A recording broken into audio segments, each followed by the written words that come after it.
Hello students, welcome to unique classes of right way. आज बच्चे stats 1 के class में हम लोग अभी चैप्टर 1 में क्लास 6th में है।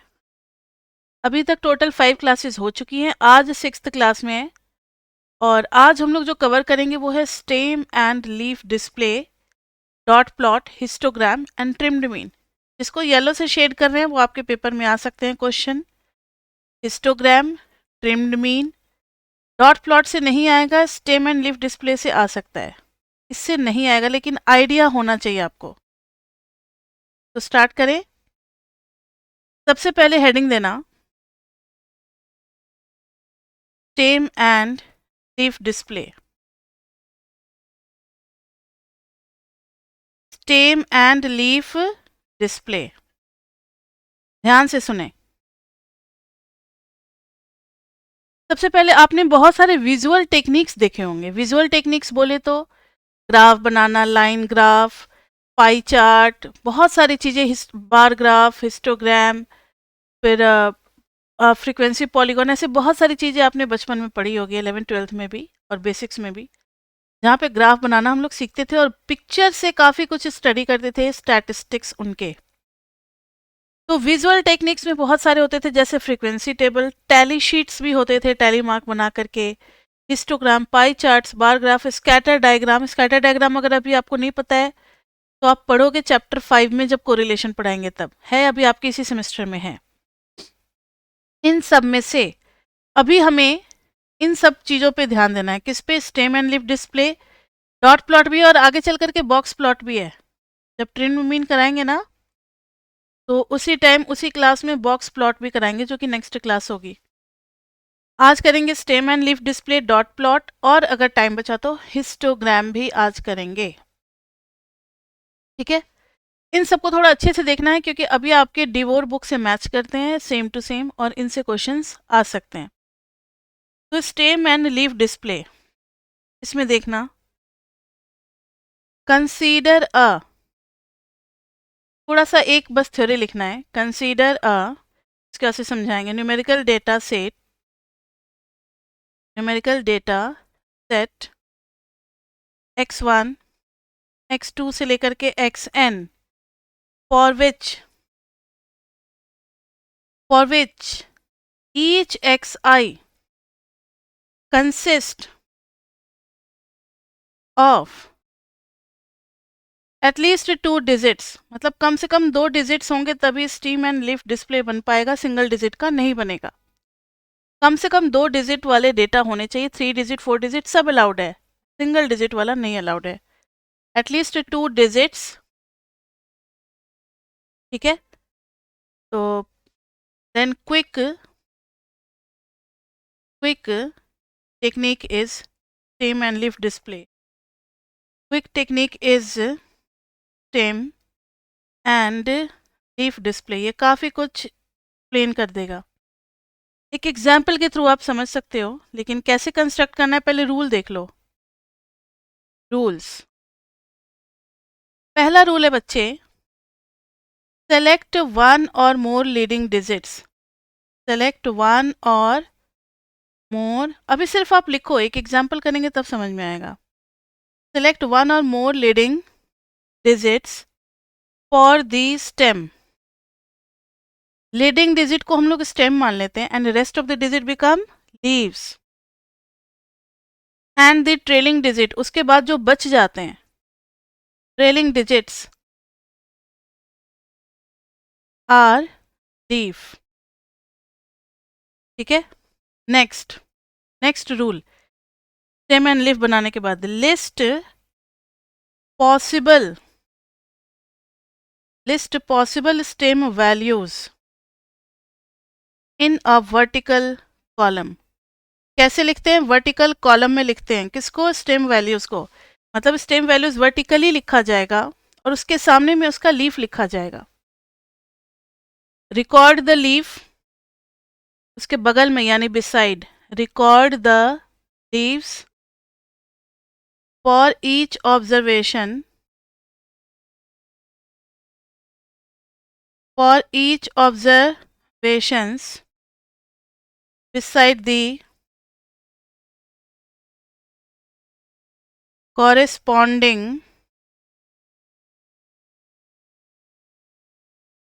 stem value, हर स्टेम वैल्यू के बगल में उसके लीव्स लिख लिए जाएंगे।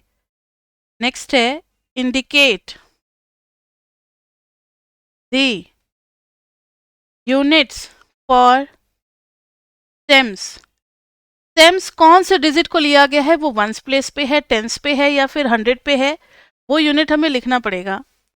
And leave some place in the display. कुछ नहीं समझ में आया, एक एग्जाम्पल देखो फिर समझ में आएगा। फॉर एग्जाम्पल, अगर आपके पास 83 है, ये एक ऑब्जर्वेशन है, तो आप इसके स्टेम में लिख दोगे 8, लीफ में आ जाएगा 3, और बगल में लिखोगे कि स्टेम का मतलब है टेंस डिजिट, 10 टेंस डिजिट, और लीफ में क्या लिखोगे, वंस डिजिट। तो अपने आप क्लियर हो जाएगा कि टेंस डिजिट का मतलब हो गया 8 इंटू 10 प्लस 3, 83। 83 को हमने ब्रेक कर दिया। अब आप कहोगे मैम ऐसे ब्रेक ही क्यों करेंगे, ये तरीका मैंने आपको बताया है। ऐसे बहुत सारे डेटा होते हैं तो ब्रेक करने पे फ़ायदा होता है। अगर आपके पास 32.6 है, आपकी मर्जी, आप स्टेम जो है वो 3 डाल दोगे तो लीफ में क्या आ जाएगा 2.6।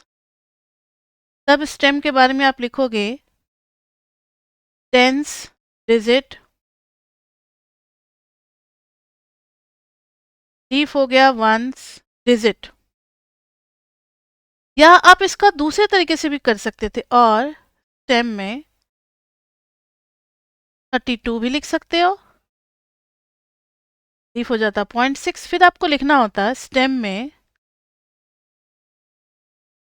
हमने कितने लिए हैं, टेंस डिजिट लिए हैं,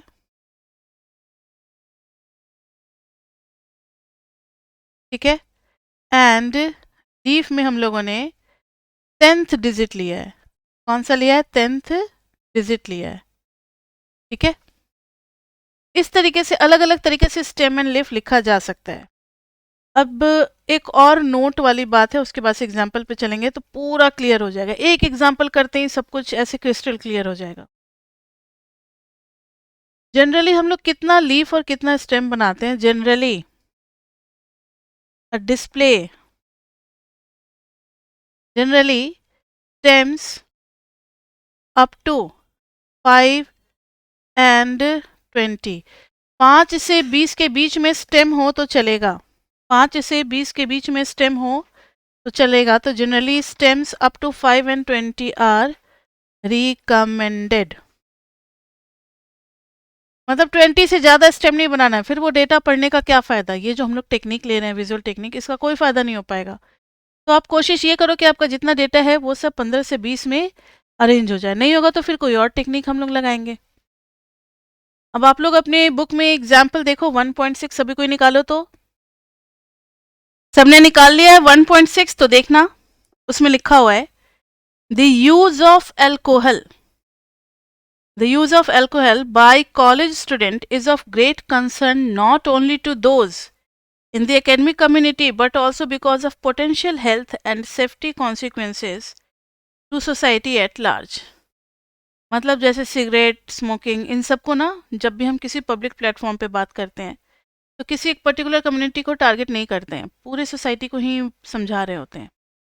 इन्होंने तो डेटा तो लिया है किसी कॉलेज के थ्रू, लेकिन पूरे सोसाइटी को ही एड्रेस कर रहे हैं।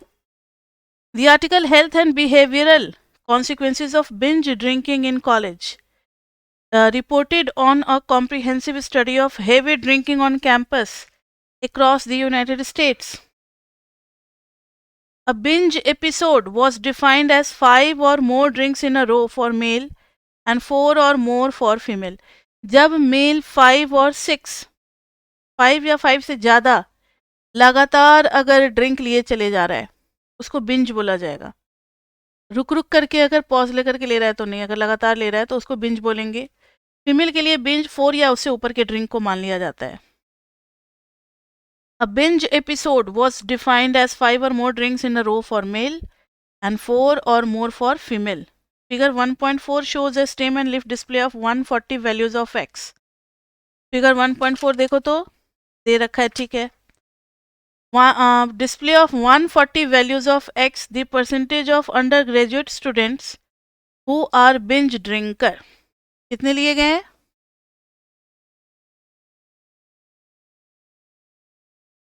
n कितना है? 140. x is equal to the percentage of undergraduate student who are binge drinker. x जो है वो परसेंटेज ले लिया है. These values were not given in the cited article but our display agrees with the picture of the data that did appear. ठीक है, वो सब छोड़ो, बुक में देख रहे हो वैल्यूज दे रखी है. काफी ज्यादा वैल्यूज हैं, काफी ज्यादा वैल्यूज है, 140 वैल्यूज है. उसमें से देखो इन्होंने सब कुछ दे रखा है. स्टेम 1-2 रो ही हम लिखेंगे, सारा नहीं लिखेंगे. स्टेम में ऐसे बना रखा है 0 1 2 3 4 5 6 1 2 3 4 5 6. 0 के सामने हो गया 4 लीफ, इधर हो गया 1 3 4 5 6 7 8 8 8 9 सो ऑन. स्टेम में लिख दिया है टेंस डिजिट, लीफ में लिख दिया है वंस डिजिट. तो मुझे बताओ कि स्टेम में 0 और लीफ में 4, तो इसका मतलब क्या हो गया? स्टेम में 0 एंड लीफ में 4, तो कितना हो गया? ये 4% हो गया. ये क्या हो गया? 4%. ये हो गया हमारा 4%. 4% ऑफ स्टूडेंट्स, 4% ऑफ स्टूडेंट्स एक कॉलेज में बिंज ड्रिंकर पाए गए. ऐसे बहुत सारे कॉलेजेस लिए गए हैं, उसमें एक कॉलेज में 4% बच्चे पाए गए. फिर ये देखो जरा, ये ब्लू के साथ इस ब्लू का अगर कॉम्बिनेशन करते हैं तो 11%. अगर इसके साथ इसका कॉम्बिनेशन करते हैं तो 13%. मतलब ये एक स्टेम है, इससे ये भी है, ये भी है, ये भी है, ये भी है, ये भी है, सो ऑन. सारे लीफ हैं तो 13%, 14%, 15%, 16%, 17%, और देखो ना 18%, 18%, 18% 3 बार आ गया, और फिर 19%. तो स्टेम एंड लीफ समझ में आ रहा है कुछ कुछ? अब आप अपने बुक में देखो 2 के सामने कितनी सारी वैल्यूज है, 3 के सामने बहुत सारी वैल्यूज हैं, 4 के सामने भी बहुत सारी वैल्यूज है, 5 के सामने भी हैं और 6 के सामने भी हैं. अब इसमें हम लोगों को देखना है आउटलायर्स वगैरह ये सब क्या क्या हैं, थोड़ा सा हम लोगों को टर्म समझना पड़ेगा. तो यहाँ देखो, नोट कुछ points to be noted stem and leaf display के बारे में. आप इसको अगर अरेंज करोगे इंक्रीजिंग ऑर्डर में, जैसे 2 के सामने में ना इन्होंने दे रखा है, के सामने में तो फिर भी अरेंज्ड है, सब जगह तो अरेंज्ड ही है, कहीं भी डिस्टर्बेंस नहीं, ठीक है. If we arrange in order, इससे कोई ज़्यादा हार्डली फ़र्क पड़ता है. If we arrange in order it would be time consuming, it would be time consuming and has less contribution to extra information. information तो फिर भी वही बच्चे आएगा, कहने का मतलब नहीं समझे, यहाँ ध्यान दो. अगर ये 1 की बजाय ऑर्डर इंपॉर्टेंट नहीं रहता, कुछ ऐसा रहता 1 8 9 8 8 4 5 7 6 1 3, तो क्या फ़र्क पड़ जाता? फिर भी तो ये 18, ये 19, ये 18 18 14 15 17 16 11 और 13, इतने सारे परसेंटेज तो फिर भी मिल जाते हैं. हमें थोड़े आगे पीछे मिल जाते, उससे क्या फ़र्क पड़ता? समझ में आ रही है बात? तो वही लिखा है कि अगर हम स्टेम एंड लीफ डिस्प्ले में अगर ऑर्डर में अरेंज करें तो बस टाइम थोड़ा ज़्यादा लग जाएगा, लेकिन एक्स्ट्रा कुछ भी बेनिफिट उसका नहीं मिलने वाला है, थोड़ा देखने में अच्छा लगेगा, नहीं तो और कोई बेनिफिट नहीं है इन्फॉर्मेशन वाइज, इन्फॉर्मेशन वैसे ही रहेंगे। अब इसमें देखना, टिपिकल और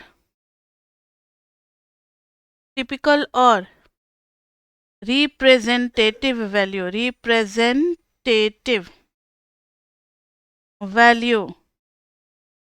इज द स्टेम 4। ध्यान से देखो, हम लेंथ बस बना देते, डेटा नहीं लिख रहे हैं। 2 के सामने इतना अगर लेंथ गया है, बता देते हैं, तो 3 के सामने थोड़ा और ज़्यादा चला गया है। अब देख सकते हो 4 के सामने सबसे ज़्यादा, फिर 5 के सामने कम, फिर 6 के सामने और भी कम। तो 4 को ही इन लोगों ने, क्योंकि 4 के सामने सबसे बड़ा लीफ है, लार्जेस्ट लीफ है 4 के सामने, तो 4 जो है वो टिपिकल और representative value is the stem 4। 4 क्या हो जाएगा, टिपिकल और रिप्रेजेंटेटिव वैल्यू, इन दोनों को अंडरलाइन कर लें। As it has maximum number of leaves, बहुत घना ब्रांच है ये, आप इस तरीके से समझ सकते हो। It has maximum number of leaves, इसलिए इसको टिपिकल और रिप्रेजेंटेटिव वैल्यू कहते हैं हम लोग। अब देखो 40 के इधर साइड में 0 से स्टार्ट हो रहे हैं और इधर साइड कहाँ तक जा रहे हैं, 60% तक, 60 के वाले रेंज में जा रहे हैं, इधर 0% है। तो 40 के पहले 0% से स्टार्ट करें और 60% तक जा रहे हैं, उसी को लिखेंगे it is spreaded on both sides of 40% from कहाँ से कहाँ, 0 to 60%। क्योंकि इसके सामने सबसे ज़्यादा नंबर ऑफ लीव्स है, इसलिए ये हो गई हमें टिपिकल वैल्यू। इसके बाद और इसके पहले का स्प्रेड देखेंगे कि कितना स्प्रेड है, कितना फैला हुआ है। और ये सिमेट्रिक नहीं है, क्यों नहीं है सिमेट्रिक, देखो तो ज़रा, क्योंकि 1 2 3 4 और इधर तो सिर्फ 2 ही है, मतलब इसके लेफ्ट में ज़्यादा है, 4 हैं, और इसके राइट में सिर्फ 2 हैं, तो ये सिमेट्रिक नहीं है। तो लिखेंगे it is not symmetric, it is not symmetric,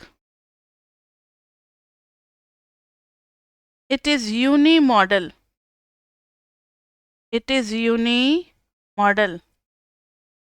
as only single peak arises। एक ही पीक है, ऐसे कुछ ग्राफ बन रहा है ना, ठीक है, तो ज़्यादा लेंदी इधर है, ऐसे कुछ ग्राफ बन रहा है, तो इसका सिंगल पीक अराइज हो रहा है, इसलिए हम लोग इसको यूनिमॉडल बोल रहे हैं, ठीक है। इट इज़ नेगेटिवली स्क्यूड, क्यों है नेगेटिवली स्क्यूड, अब इसको आप थोड़ा सा ऐसे करके देखो, अब देखो आपके बुक में स्टार्ट हो गया ना नेगेटिवली स्क्यूड, हाँ, ये देखो ना 40, यहाँ 60 तक गए, लेकिन 0 से 40 तक में ज़्यादा लेंथ है, तो इसको हम लोग नेगेटिवली स्क्यूड बोलेंगे। क्या बोलेंगे, नेगेटिवली स्क्यूड। अब मुझे ज़्यादा समझाने की ज़रूरत नहीं है, क्योंकि इस पे मैंने एक क्लास ऑलरेडी लगा दिया है पहले ही। तो लिखेंगे इट इज़, अगर इतनी सारी बातें ये डिस्कस कर रहे हैं ना, किससे related, stem and leaf display से, तो अगर एग्जाम में क्वेश्चन देंगे तो कोई भी 3-4 पार्ट वो आपसे पूछ सकते हैं, इसलिए ध्यान दें। It is negatively skewed. उसके बाद इसमें कोई आउटलायर्स नहीं है। आउटलायर्स का मतलब हो गया जो अलग थलग अकेला सा पड़ा हो और बल्क से बिल्कुल अलग हो, सब मोर और लेस बहुत क्लोज है एक दूसरे के, कोई भी इसमें आउटलायर्स नहीं है। नो आउटलायर्स, आउटलायर्स मतलब जो बल्क से बिल्कुल अलग हो, जैसे बहुत सारे डेटा ऐसे हैं और कोई एक डेटा उधर आ जाए, कोई एक डेटा इधर आ जाए, तो ये दोनों आउटलायर्स कहलाएंगे, बल्क से अलग। लेकिन ऐसा कोई भी नहीं है, हमारा जो डेटा है उसमें कुछ ऐसे आ रहा है, सब आसपास ही है, कोई यहाँ या यहाँ, ये नहीं है कि आउटलायर्स हम उसको बोल दें। No outliers as no observations are usually far from the bulk of data। Bulk of data से कोई भी इतना अलग नहीं है कि हम उसको आउटलायर्स बोल दें।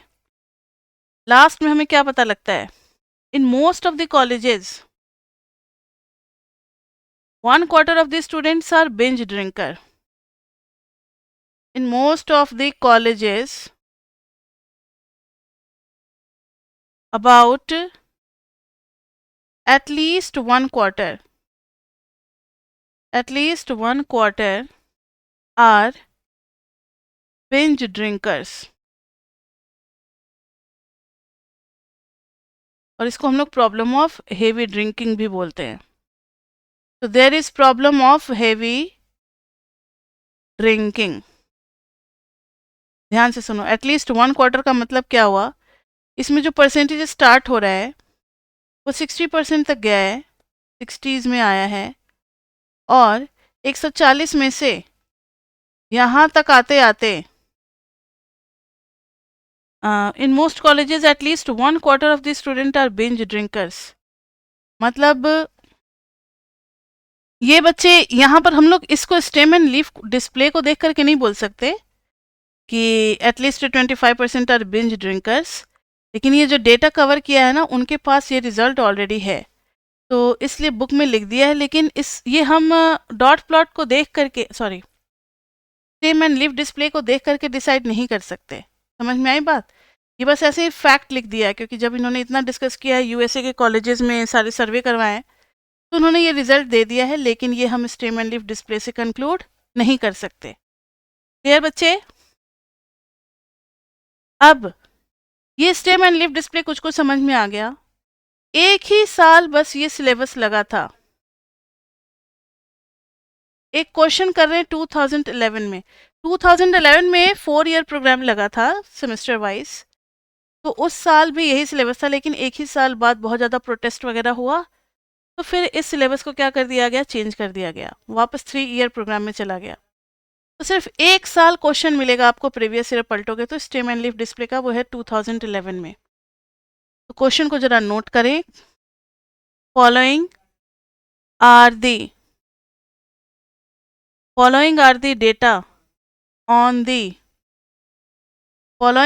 data on the weights at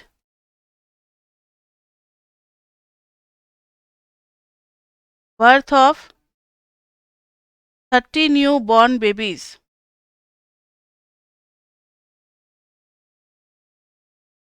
born at a metropolitan hospital।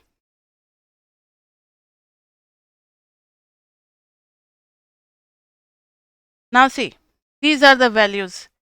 7.2 लिखना ही पड़ेगा, और कोई रास्ता नहीं है। 7.8, 6.8, 6.2, 8.2, 8.0, 8.2, 5.6, 8.6, 7.1, 8.2, 7.7, 7.5, 7.2, 7.7, 5.8, 6.8, 6.8, 8.5, 7.5, 6.1, 7.9, 9.4, 9.0, 7.8, 8.5, 9.0, 7.7, 6.7, 7.7।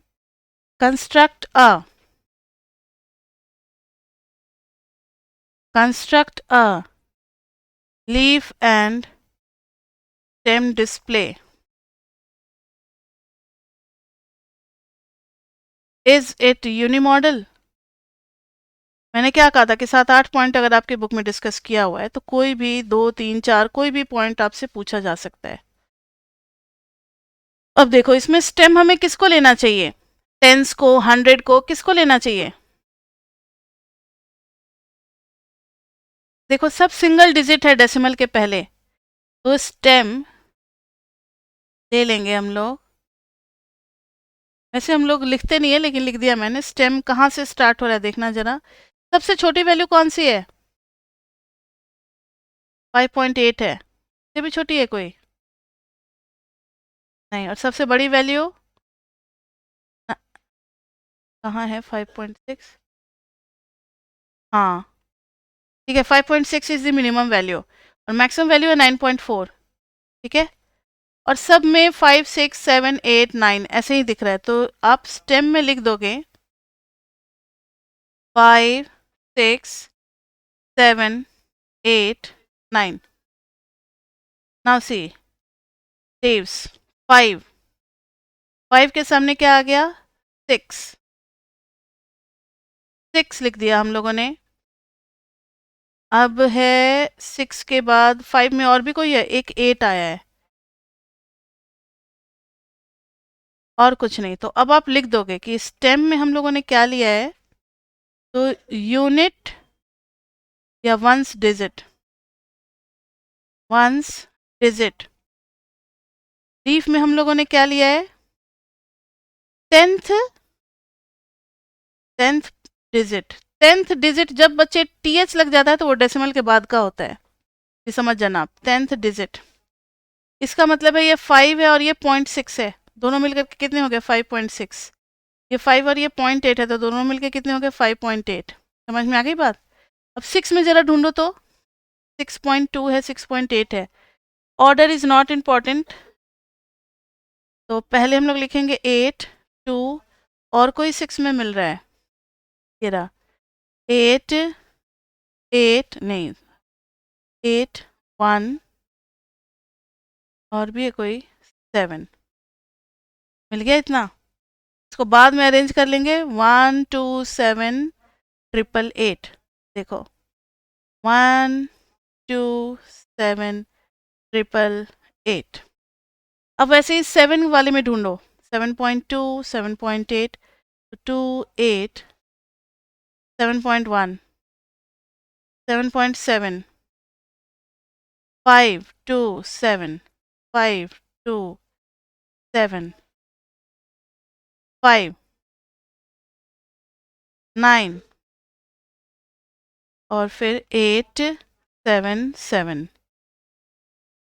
ये आ गया। आप इसको फिर इसको अरेंज कर सकते हो किस में?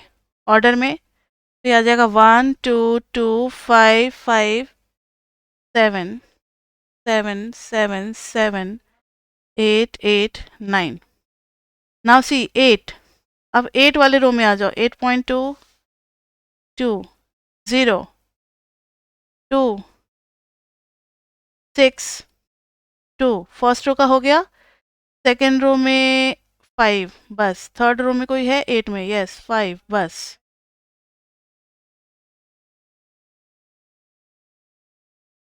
ये आ जाएगा 0 2 2 2 5 5 6। 9 में देखो, 9 में आ जाएगा बस 9.4 9 9 तीन ही तो आ रहे हैं, तो 0 0 4 बन गए steam stem and leaf display. अब मुझे बताओ ये डिस्ट्रीब्यूशन यूनी मॉडल है या नहीं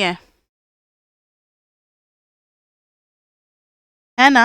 देखो 1 2 3 ऐसे गया और फिर 4 और फिर 5।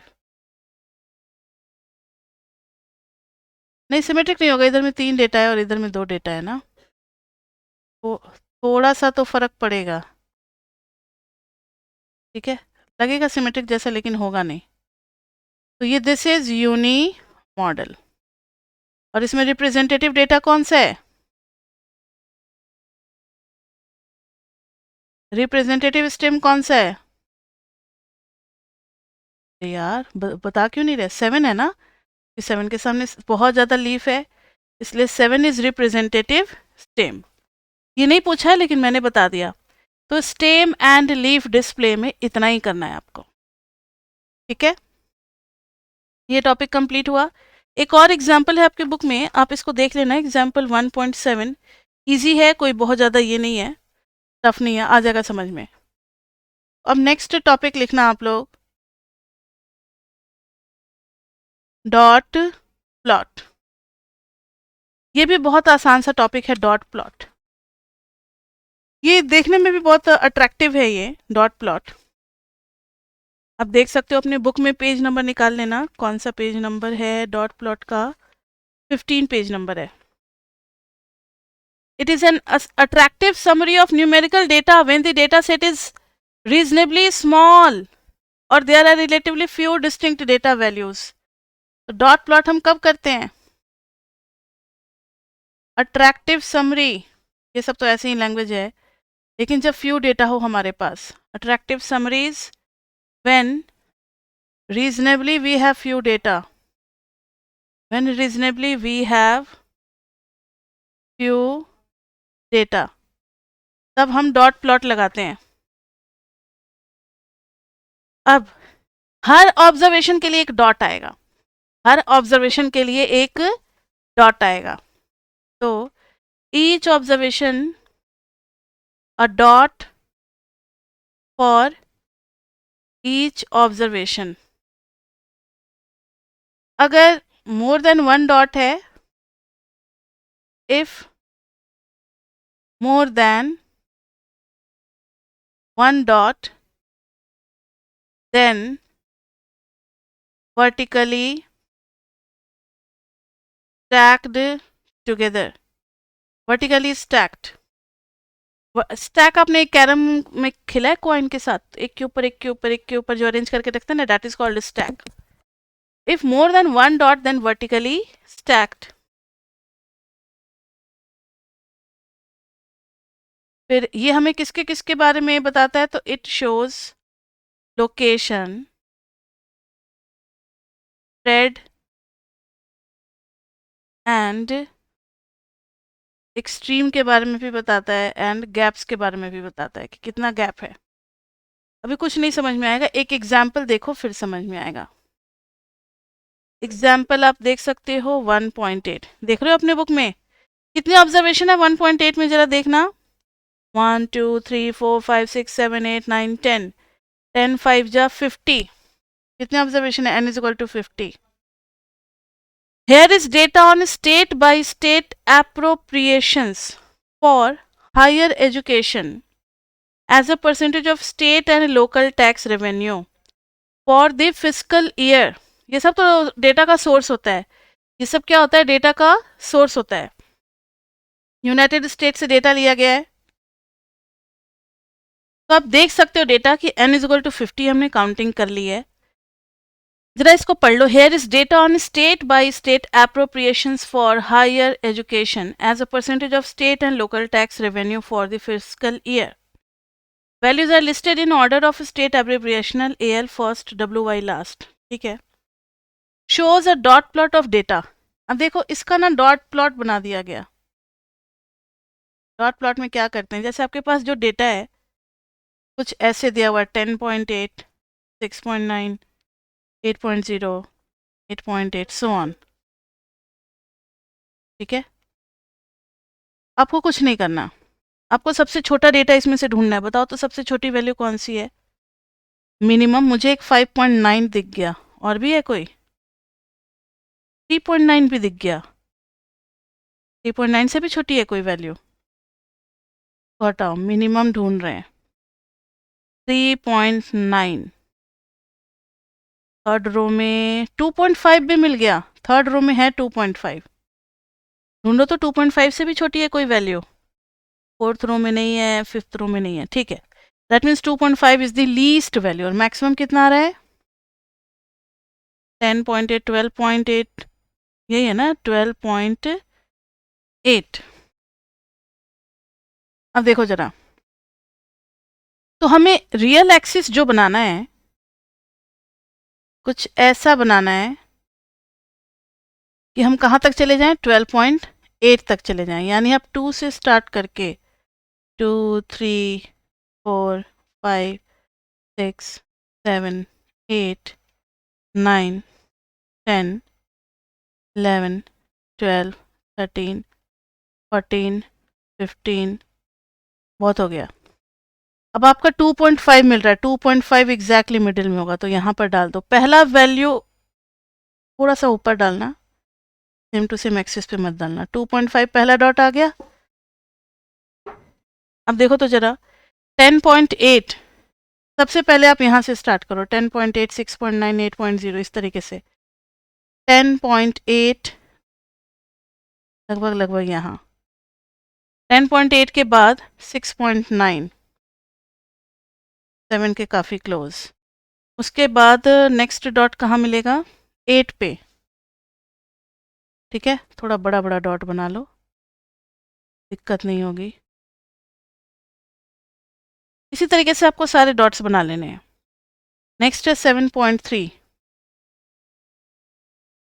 ठीक है, जब आप सारा डॉट बना लोगे तो कुछ इस टाइप का दिखेगा आपका डेटा, जैसे बुक में बना रखा है। 2.5 दो बार आ रहा है शायद, दो बार तो दूसरा 2.5 कहाँ है? एक तो थर्ड रो में है 2.5, फर्स्ट रो में है नहीं, सेकंड रो में है नहीं, देखना जरा आप लोग भी। फोर्थ रो में अच्छा 2.6 है।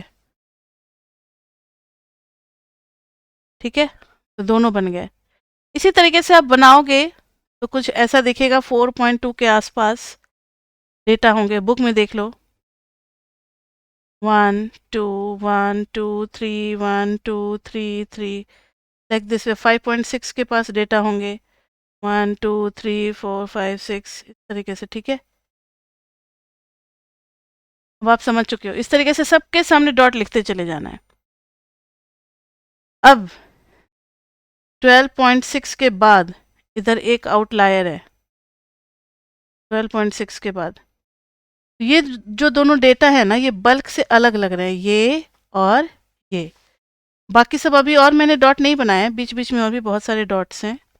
1 2 3 इस तरीके से 1 2 3, फिर ऊपर में स्टैक है 1 2 3 1 2 3, बुक में आप देख सकते हो। तो ये दोनों डेटा ना बिल्कुल अलग अलग लग रहे हैं, जैसे इनका ग्रुप से कोई लेना देना ही नहीं, ग्रुप से अलग है। इन दोनों को हम लोग आउटलायर्स बोलते हैं। क्या बोलते हैं? आउटलायर्स। और यही हो गया dot plot. The largest and two smallest values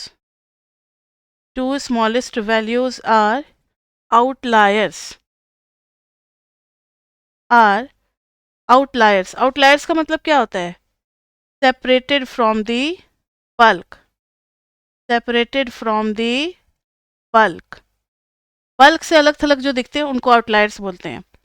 तो डॉट प्लॉट में आपको प्लॉटिंग करने को दिया जा सकता है। इतने ज़्यादा डेटा नहीं आएंगे, 50-50 डेटा नहीं देंगे पेपर में, 10-15 दे देंगे बहुत है। अब इसमें से आपको ढूंढना है मोड। देखो तो वर्टिकल स्टैक में 5.6 के आगे 5.8 मुझे लग रहा है, या फिर कौन सा है जो 4 बार आ रहा है, 4 टाइम्स। 5.8, 6.2 कोई तो आ रहा है, देखो तो जरा। वो हो जाएगा, मान लो अगर ये 7 के सामने सपोज करो ये आ गया, ज़्यादा वर्टिकल, ज़्यादा सबसे लॉन्गेस्ट स्टैक जो है वो 7 पे आ गया, तो 7 विल बी मोड। ये मैंने एग्जांपल देकर के आपको समझाया है। डेटा कितना स्प्रेड है, किस तरीके से, कहाँ पे ज़्यादा डेंस्ड है, कहाँ पे ज़्यादा मतलब स्कैटर्ड है, ये सब पता लग रहा है। कहाँ पे ज़्यादा कॉन्सेंट्रेटेड है, कहाँ पे ज़्यादा फैला हुआ है, ये सब देख करके डॉट प्लॉट में आइडिया लग जा रहा है। तो डॉट प्लॉट भी हम लोग बनाते हैं कभी कभी, हमें जब देखना होता है कि कहाँ पे क्या होगा, थोड़ा आइडिया लग जाता है हमें। क्यूनेस पढ़ा है ना, उसका भी आइडिया लग जाएगा आपको डॉट प्लॉट से, किस टाइप का ग्राफ हो रहा है। ठीक है, समझ में आ गया डॉट प्लॉट? तो डॉट प्लॉट में इतना ही है, और पता नहीं से क्वेश्चन देंगे या नहीं देंगे डॉट प्लॉट से। चलो दे भी देंगे तो साफ साफ लिखा हुआ है आपके रीडिंग में कि stem and leaf display and पता नहीं कौन सा एक टॉपिक था, बॉक्स प्लॉट। आप देख लेना रीडिंग में, स्टार्टिंग के सेकंड पेज पे लिखा हुआ है, उनसे क्वेश्चंस नहीं पूछा जाएगा। तो दो टेक्निक तो विजुअल टेक्निक्स बच्चे आज हमने देख लिए। तीसरा विजुअल टेक्निक है हिस्टोग्राम। क्या है? हिस्टोग्राम। इससे तो क्वेश्चन आएगा ही आएगा, मस्ट है हिस्टोग्राम। तो सबसे पहले आपको कुछ टर्म्स जानने होंगे। फ्रीक्वेंसी आपको पता है बच्चे, what is frequency? Number of repetition of any data, that is called frequency. कि कोई डेटा कितनी बार आ रहा है, हम उसको क्या कहते हैं, फ्रीक्वेंसी। तो फ्रीक्वेंसी के सामने आप लिख लेना नंबर ऑफ रिपीटेशंस। क्या लिखोगे, नंबर ऑफ रिपीटेशंस। फिर है रिलेटिव फ्रीक्वेंसी।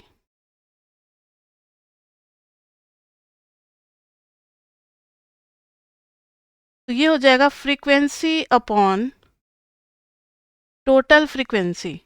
टोटल फ्रीक्वेंसी को हम नंबर ऑफ ऑब्जर्वेशन भी कहते हैं। क्या कहते हैं, पढ़ा है ना आपने मीन में summation F x by summation F.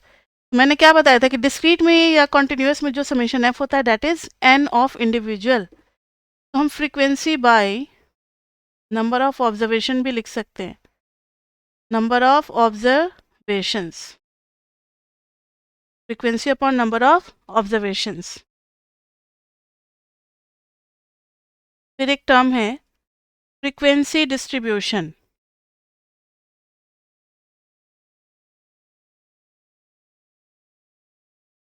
Frequency distribution तो देखना बच्चे, a tabulation of the frequencies, a tabulation of the frequencies और relative frequency, इसी को कहते हैं हम लोग फ्रीक्वेंसी डिस्ट्रीब्यूशन, जो कि अभी बनाना सीखेंगे। हिस्टोग्राम बनाने के लिए आपको अगर डेटा सीधा दे दिया जाएगा, डेटा का कलेक्शन, अब आपको क्या पता है कि इसको कितने क्लास में बनाना है, 10 क्लास में डिवाइड करना है, 5 में करना है, 6 में करना है, क्या कुछ नहीं दिया हुआ है, सिर्फ डेटा दिया हुआ है बस। अब कितने क्लास में डिवाइड होगा ये बताएगा रूल ऑफ थंब। कौन बताएगा, रूल ऑफ थंब। इनका कहना है कि नंबर ऑफ क्लासेस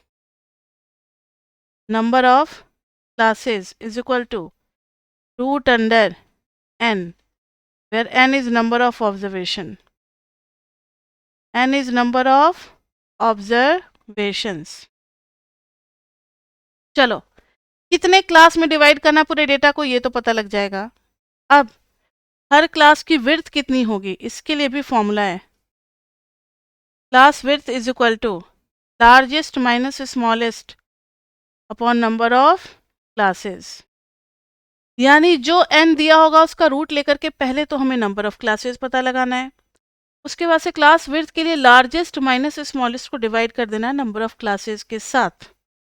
अभी आपको कुछ नहीं समझ में आया होगा तो जरा एक क्वेश्चन देखें, एग्जाम्पल 1.10, एग्जाम्पल 1.10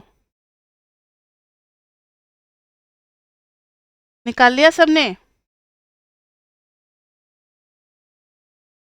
आज सिर्फ 1.10 कर पाएंगे, लेकिन हिस्टोग्राम कंप्लीट नहीं होगा। हिस्टोग्राम अभी तो हम लोग इक्वल क्लास वाला देख रहे हैं, नेक्स्ट क्लास में अनइक्वल क्लास वाला भी देखेंगे, उसका भी क्वेश्चन करेंगे।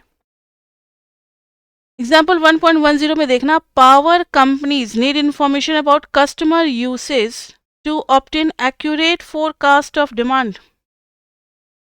वो मतलब एक यूसेज का जो है इंफॉर्मेशन इकट्ठा कर रही है ताकि वो फोरकास्ट कर पाए कि आने वाले 2 साल बाद डिमांड कितनी होगी, उसके हिसाब से हमें पावर प्लांट बिठाना पड़ेगा या क्या करना पड़ेगा।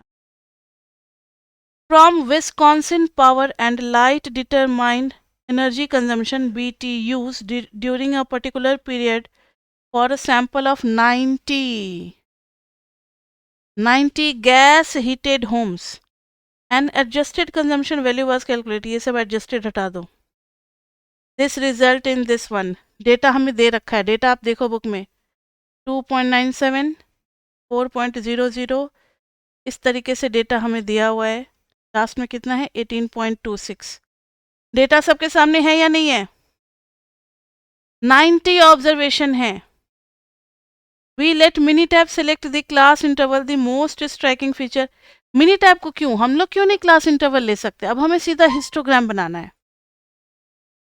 क्वेश्चन होगा इसका, कंस्ट्रक्ट हिस्टोग्राम,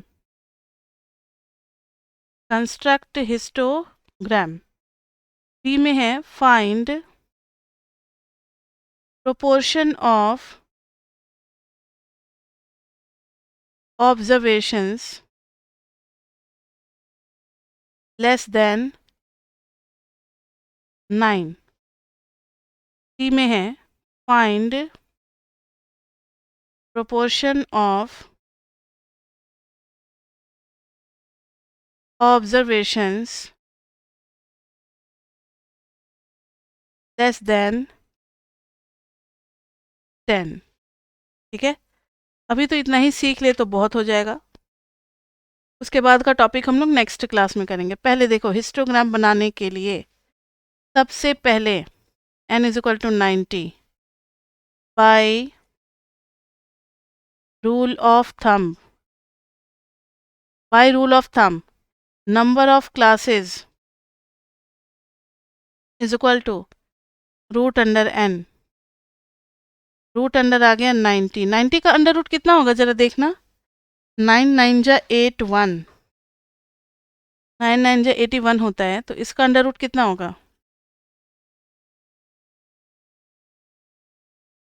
रूट 90, 9.486।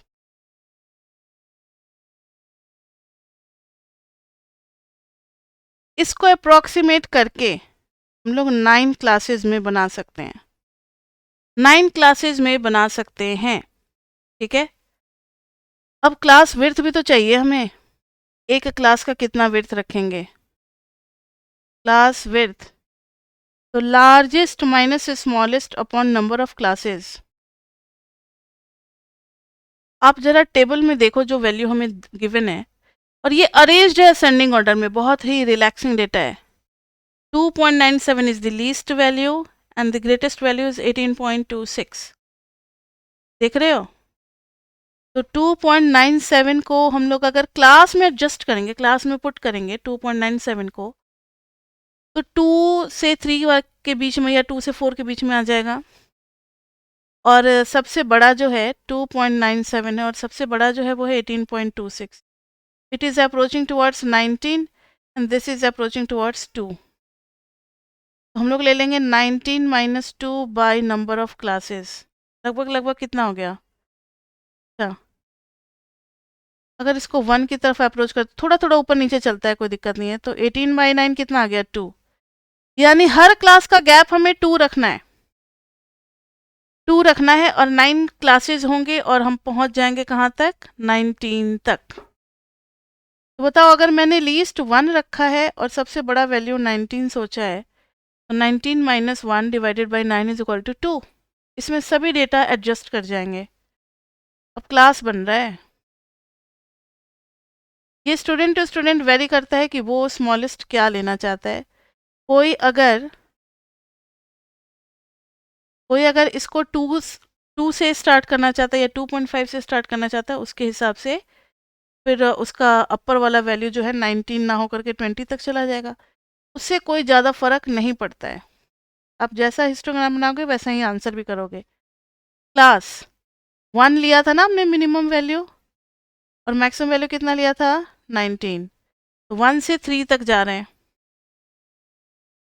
फिर 3 से 5, 5 से 7, 7 to 9, 9 to 11, 11 to 13, 13 to 15, 15 to 17, 17 to 19। ये हो गया क्लास। अब हमें चाहिए फ्रीक्वेंसी। फ्रीक्वेंसी के लिए तो हमें डेटा सर्च करना पड़ेगा बच्चे। 1 2 3 के बीच में कितने आ रहे हैं? सिर्फ 1, बस 2.97। नेक्स्ट है 3 और 5 के बीच में कितने आ रहे हैं? असेंडिंग में, इसलिए ज़्यादा दिक्कत नहीं होगा। 3 से बड़ा और 5 से छोटा, उसमें सिर्फ एक ही आ रहा है, वो है 4। सिर्फ एक ही आ रहा है, वो है 4, तो इसलिए बस 1 लिख देंगे। 5 और 7 के बीच में देखना, 5.20, 5.56, 5.94, 5.98, 6.37, 6.62, 6.72, 6.78, 6.80, 6.85, 6.94, 11 डेटा आ गए। दिख गया? इसी तरीके से हम लोग काउंटिंग करेंगे तो 21, 25, 17, 9, 4, 1। सारे फ्रीक्वेंसी का जरा सम करना, कितना आ रहा है? सारे फ्रीक्वेंसी का सम जो है लगभग लगभग, अच्छा नहीं, रिलेटिव फ्रीक्वेंसी का सम आएगा 1। यहाँ पर आप रिलेटिव फ्रीक्वेंसी कर दो। क्या कर दोगे? रिलेटिव फ्रीक्वेंसी, पहले सारे फ्रीक्वेंसी का सम, अच्छा 90 ही आएगा ना, ये भी कोई दिमाग, ये भी कोई निकालने वाली चीज़ है, दिमाग इतना होना चाहिए, जब 90 ऑब्जर्वेशन है तो सम ऑफ एफ भी कितना आएगा, 90 ही आएगा। अब रिलेटिव फ्रीक्वेंसी में बच्चे देखो, 1 divided by 90, 1 divided by 90, 11 by 90, 21 by 90, 25 by 90, 17 by 90, 9 by 90, 4 by 90, 1 by 90। Solve करोगे ये आ जाएगा 0.011, 0.011, 0.122, 0.233, 0.278, 0.189, 0.100, 0.044, 0.011। सबका सम करके देखना कितना आ रहा है, sum of relative frequency fi by summation fi, relative frequency का सम बताना कितना आ रहा है। रिलेटिव फ्रीक्वेंसी को fi बाई समेशन fi भी लिख सकते हैं हम लोग शॉर्ट फॉर्म में, 0.011। वैसे रिलेटिव फ्रीक्वेंसी का सम जो है ना वो 1 आना चाहिए, लेकिन यहाँ पर नहीं आएगा क्योंकि हमने अप्रॉक्सीमेट किया है, प्लस 0.233 तक पहुँच चुके हैं, प्लस 0.278। हमेशा आप लोग क्लास में कैलकुलेटर लेकर के बैठा करें, 189 plus 0.100 plus 0.044 plus 0.011 is equal to, ये एग्जैक्टली 1 नहीं आया बच्चे, क्यों, क्योंकि हमने राउंड ऑफ किया है। वैसे ये 1 को टच कर ही रहा है। अगर आप फ्रैक्शन में लेते, खुद ही सोचो, तो सारे न्यूमरेटर का सम कितना आ जाता, 90, 90 बाई 90 कितना आ जाता, 1 आ जाता। लेकिन हमने डेसिमल में लिया है, इसलिए 0.999 दिख रहा है, ठीक है। ये क्वेश्चन आ सकता है near to 1। Why it's not exactly 1, because we have rounded figures, we have rounded figures, इसलिए सबका सम 1 नहीं आ रहा है। अब ध्यान से देखो, इन्होंने पूछा है फाइंड प्रोपोर्शन ऑफ ऑब्जर्वेशन। सबको समझ में आ गया, कितना क्लास बनेगा, हर क्लास का गैप कितना होगा, सब कुछ दोनों फॉर्मूला से निकाल लिया। फिर हमने हिस्टोग्राम में सारे डेटा को अरेंज कर दिया, फ्रीक्वेंसी, रिलेटिव फ्रीक्वेंसी सब कुछ निकाल ली। Find proportion of observation less than 9। Less than 9 का मतलब क्या है, लेस देन 9 मतलब यहाँ से यहाँ तक, यानी प्रोपोर्शन में यहाँ से यहाँ तक। तो पहले में लिखेंगे लेस देन 9 में proportion of observations less than 9 is equal to 0.011 plus 0.011 plus 0.122 plus 0.233। यही चारों का सम आएगा ना, 1 2 3 4, सबका सम कर दिया, आ गया 0.37। भी है एटलीस्ट 5, यही है ना, देखो तो, one proportion of observation less than 10। अच्छा लेस देन 10 में भी वही आएगा, लेस देन 10 के लिए इसका हाफ ले लेंगे हम लोग, 9 to 11 में ना इसका हाफ कर देंगे और ऐड कर देंगे। अब ध्यान से सुनो, अब है आगे एटलीस्ट 5। एटलीस्ट 5 का मतलब क्या हो गया, 5 से ऊपर, मतलब ये सारे, इतना सब निकालना कितना मुश्किल है, उससे अच्छा है इन दोनों को 1 में से माइनस कर देंगे। ये हो जाएगा 1 - 2 इंटू 0.11, निकाल लेंगे इसको, एट मोस्ट 7। अब आप समझ चुके होंगे, तो 133557 तीनों का सम कर देंगे। तीनों का सम मतलब 0.011 तीनों का सम कर देंगे। समझ में आ गई बात? डी पार्ट मैंने अपनी मर्जी से बनाया है, ये सब बुक में नहीं दिया हुआ है। बिटवीन आपको समझ लेना है, क्योंकि ऐसा ही लैंग्वेज आपको चैप्टर 2 में मिलेगा। जब प्रोबेबिलिटी का रैंडम वेरिएबल डिसाइड करेंगे ना, नहीं चैप्टर 3 में मिलेगा, चैप्टर 2 में नहीं। तो बिटवीन 7 एंड 13 इंक्लूसिव, ये सब चैप्टर 3 में लॉजिक यूज होना है। बिटवीन 7 एंड 13 इंक्लूसिव, इसका मतलब है 7 से स्टार्ट करना है और 13 तक जाना है। देखो तो यहाँ पे 7 से स्टार्ट करेंगे और 13 तक जाएंगे। तीनों का सम 0.233 प्लस 0.278 प्लस 0.189, तीनों का सम आ गया। तो ये हो गया हमारा फ्रीक्वेंसी और रिलेटिव फ्रीक्वेंसी का यूज करके कुछ क्वेश्चंस पूछा जा सकता है, जिसको कि सॉल्व करना होगा हमें। अभी तक तो बच्चे हम लोगों ने देखा इक्वल क्लास इंटरवल। अब क्लास 2 में देखेंगे। क्लास 2 नहीं, कौन सा क्लास नंबर होगा आज? कौन सा क्लास नंबर था? हाँ, तो next class will be class 7th, chapter 1 concepts stats 1। इसमें लिख देते हैं हिस्टोग्राम, मतलब हम लोग ये वाला टॉपिक पढ़ेंगे, density histogram. Density histogram, unequal class width, unequal class width, that is called density histogram. इसको बनाना सीखेंगे, मतलब कोई मोटा कोई पतला ऐसे भी बन सकता है, सबका चौड़ाई एक जैसा होगा कोई ज़रूरी नहीं है।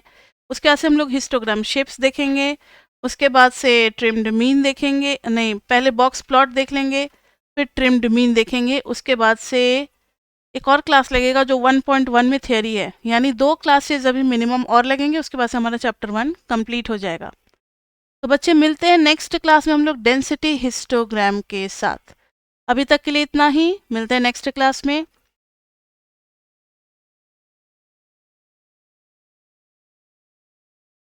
मिलते हैं नेक्स्ट क्लास में, तब तक के लिए bye bye bye bye bye.